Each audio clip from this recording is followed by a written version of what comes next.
윤석열 대통령과 국민의힘 지지율이 하락세를 벗어나지 못하면서 내년 총선에 대한 위기감이 커지고 있습니다. 정치권에서는 내년 총선을 앞둔 정부 여당의 모습이 박근혜 정부 시절 2016년 총선과 판박이라는 평가가 나옵니다.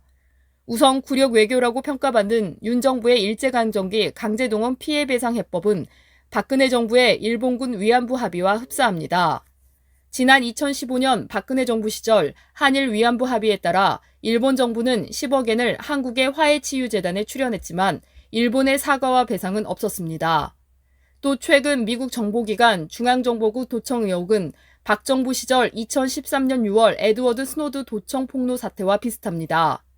당시 전 CIA 요원이었던 스노드는 미 국가안보국이 적대국뿐만 아니라 한국을 비롯한 프랑스, 일본 등 다른 동맹국의 미국 주재 대사관을 염탐했다고 폭로했지만 박 정부는 미국으로부터 관련 해명이나 적절한 조치를 얻어내지 못했습니다. 여기에 총선의 최대 변수인 민생도 박 정부 시절과 비슷한 흐름입니다.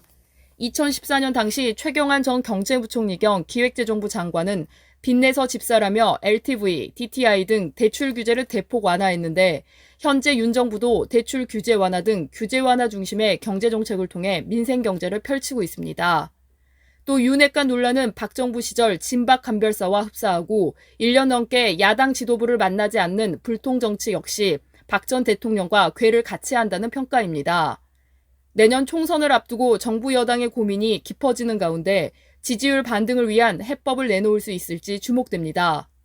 뉴스토마토 박진아입니다.